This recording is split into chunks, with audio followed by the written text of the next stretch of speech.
ഇത് ഒരു parent comment സെക്ഷനിൽ ചോദിച്ചതാണ്. 8 മാസം പ്രായമുള്ള കുട്ടിയാണ്. കുഞ്ഞിന്റെ ദേഹത്ത് ചൂടുകുരു വരുന്നുണ്ട്, ഇതിന് എന്താണ് ചെയ്യേണ്ടത് എന്ന്. ഈ കുഞ്ഞുങ്ങളിൽ ചൂടുള്ള സമയത്ത് ഈ ചൂടുകുരു അല്ലെങ്കിൽ ഹീറ്റ് റാഷ് വരുന്നത് വളരെ കോമൺ ആണ്. പക്ഷെ ഇത് എങ്ങനെ ഒഴിവാക്കാന്നുള്ളത് പല പാരന്റ്സിനും ഒരു ഐഡിയ ഇല്ല. അതെങ്ങനെയെന്ന് നമുക്ക് നോക്കാം. ഒന്നാമതായിട്ട് കുട്ടിക്ക് കുറച്ച് ലൂസ് ആയിട്ടുള്ള കോട്ടൺ വസ്ത്രങ്ങളാണ് കൊടുക്കേണ്ടത്. ഭയങ്കര ടൈറ്റ് ആയിട്ടുള്ള വസ്ത്രങ്ങളൊക്കെ ഒന്ന് ഒഴിവാക്കണം. രണ്ടാമതായിട്ട് ഇത്തരം സമയങ്ങളിൽ കുഞ്ഞുങ്ങളെ കുറച്ച് ഫ്രീക്വന്റ് ആയിട്ട് നമുക്ക് കുളിപ്പിക്കാം. മൂന്നാമതായിട്ട് നമ്മളെ കുഞ്ഞുങ്ങളെ നല്ല ചൂടുള്ള സമയത്ത് പുറത്ത് കൊണ്ടുപോകുന്നത് ഒന്ന് ഒഴിവാക്കാം.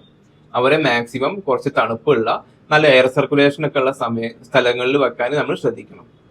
ഇനി ചൂടുകുരു വന്നാൽ അതിന്റെ ട്രീറ്റ്മെന്റ് എന്താണ്? നമുക്ക് ഈ മേൽ പറഞ്ഞ കാര്യങ്ങളൊക്കെ ചെയ്യാം. അതിന്റെ കൂടെ നമുക്ക് ഈ കാൻഡിഡ് പൗഡർ അങ്ങനെ നമുക്ക് അപ്ലൈ ചെയ്യാം. പക്ഷെ നമ്മൾ ശ്രദ്ധിക്കണം, നോർമൽ പൗഡർ അല്ല, കാൻഡിഡ് പൗഡർ ആണ് ഇതിനെ അപ്ലൈ ചെയ്യേണ്ടത്. ഇനി എപ്പോഴാണ് നമ്മൾ ഒരു പീഡിയാട്രീഷ്യനെ കാണിക്കേണ്ടത്? കുഞ്ഞിന് എന്തെങ്കിലും ഇൻഫെക്ഷന്റെ സൈൻസ്, അതായത് ഫീവർ അല്ലെങ്കിൽ ഈ ചൂടുകുരുവിൽ എന്തെങ്കിലും പസ് പോലെ എന്തെങ്കിലും വരിക, അങ്ങനെയൊക്കെ ഉണ്ടെങ്കിൽ നമ്മൾ ഒരു പീഡിയാട്രീഷ്യനെ ഒന്ന് കാണിക്കണം. എന്തെങ്കിലും ഡൗട്ട്സ് ഉണ്ടെങ്കിൽ നിങ്ങൾക്ക് കമന്റ് സെക്ഷനിൽ ചോദിക്കാവുന്നതാണ്. വീഡിയോ എല്ലാവരിലോട്ടും ഒന്ന് ഷെയർ ചെയ്ത് കൊടുക്കൂ.